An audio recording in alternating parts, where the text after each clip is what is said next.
बेटा हमारा चैप्टर है 27 की, जहाँ से श्री कृष्ण शांति दूत बनकर हस्तिनापुर जाते हैं पांडवों की ओर से। शांति की बातचीत करने के उद्देश्य से श्री कृष्ण हस्तिनापुर गए, यानी कि ताकि युद्ध ना हो और शांति से सारी बातें हो जाएं, इसके लिए श्री कृष्ण हस्तिनापुर गए। उनके साथ साहित्यिकी भी गई। रास्ते में कुस्थल नामक स्थान पर वह एक रात विश्राम करने के लिए ठहरे।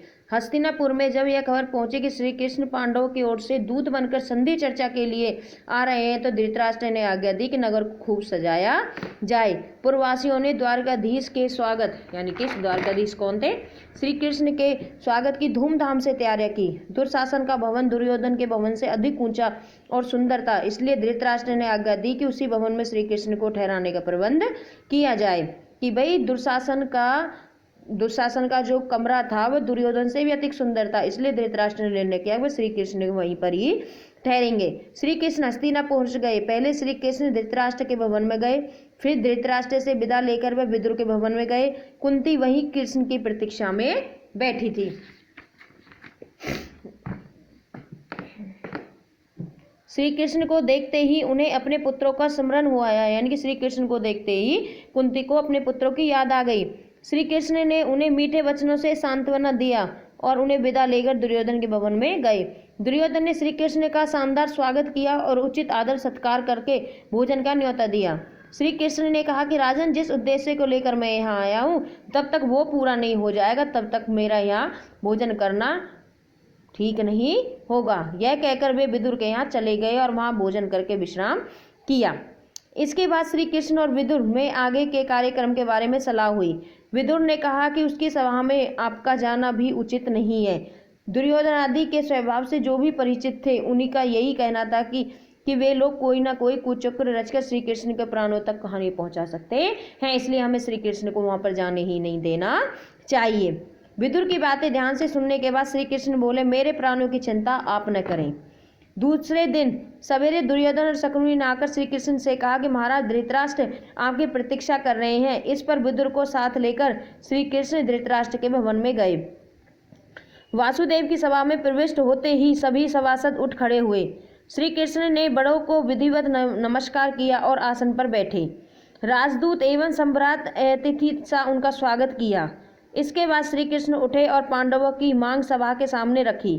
फिर वह धृतराष्ट्र की ओर देखकर बोले, राजन, पांडव शांति प्रिय हैं, साथ ही यह भी समझ लीजिए कि वे युद्ध के लिए भी तैयार हैं। कि भाई वे अगर शांति भी चाहते हैं तो यह मत समझना कि वे युद्ध के लिए नहीं तैयार है, वो युद्ध के लिए भी तैयार हैं। पांडव आपको पिता स्वरूप मानते हैं, ऐसा उपाय करें जिससे आप भाग्यशाली बने। यह सुनकर धृतराष्ट्र ने कहा कि सभासदों में मैं यही चाहता हूँ जो श्री कृष्ण को प्रिय है। इस पर श्री कृष्ण दुर्योधन से बोले, मैं इतना ही कहना चाहता हूँ कि पांडवों को आधा राज्य लौटा दो और उनके साथ संधि कर लो।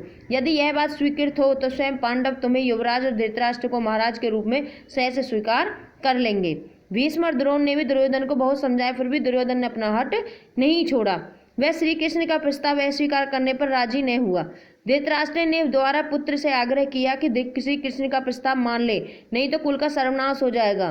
दुर्योधन ने अपने आप को निर्दोष सिद्ध करने की जो चेष्टा की थी उससे श्री कृष्ण को हंसी आ गई। तभी श्री कृष्ण ने दुर्योधन को उन सभी अत्याचारों का विस्तार से स्मरण दिलाया जो उसने पांडवों पर किए थे।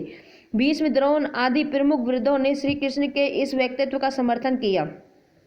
यह देखकर दुशासन क्रोध हो उठा और दुर्योधन से बोला, भाई, मालूम होता है कि ये लोग आपको कैद करके नहीं पांडवों के हवाले न कर दे, कि भाई आपको कैद करके ये पांडवों के हवाले नहीं कर दे, इसलिए चलिए यहाँ से निकल चलें। इस पर दुर्योधन उठा अपने भाइयों के साथ सभा से बाहर चला गया। इसी बीच धृतराष्ट्र ने विदुर से कहा कि तुम जरा गांधारी को सभा में ले आओ, उसकी समझ बहुत स्पष्ट है और वह दूर की सोच सकती है, हो सकता है कि उसकी बातें दुर्योधन मान ले।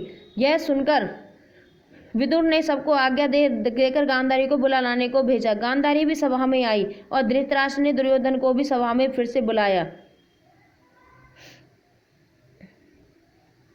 दुर्योधन सभा में लौट आया। क्रोध के कारण उसकी आंखें लाल हो रही थी। गांधारी ने भी उसे कई तरह से समझाया, परंतु दुर्योधन से बातें करने मानने वाला कम था। अपनी माँ को भी उसने मना कर दिया और दोबारा सभा से निकलकर चला गया। बाहर जाकर दुर्योधन ने अपने साथियों के साथ मिलकर एक षड्यंत्र रखा और राजदूत श्री कृष्ण को पकड़ने का प्रयत्न किया। श्री कृष्ण ने पहले से ही इन बातों को कल्पना कर ली थी। दुर्योधन की यह चेष्टा देखकर वे हंस पड़े। श्री कृष्ण उठे। सात्यकी और विदुर उनके दोनों और हो गए। सब सभासदों से विधिवत आज्ञा ली। सभा से चलकर सीधे कुंती के पास पहुंचे और उनको सभा का सारा हाल कह सुनाया। कुंती बोली, हे कृष्ण, अब तुम ही मेरे पुत्रों के रक्षक हो। श्री कृष्ण रथ पर आरूढ़ होकर उपवलय की ओर तेजी से रवाना हो गए। युद्ध अब अनिवार्य हो गया था। श्री कृष्ण के हस्तिनापुर से लौटते ही शांति स्थापना की जो थोड़ी बहुत आशा थी वह लुप्त हो गई। कुंती को जब पता चला कि कुलनाशी युद्ध छिड़ेगा ही तो वह बहुत ही व्याकुल हो गई। चिंता के कारण आकुल हो रही थी। कुंती अपने पुत्रों की सुरक्षा का विचार करती हुई गंगा के किनारे पहुंची, जहां कर्ण रोज संध्या वंदन किया करता था। मध्याह्न के बाद कर्ण का जब पूरा हुआ तो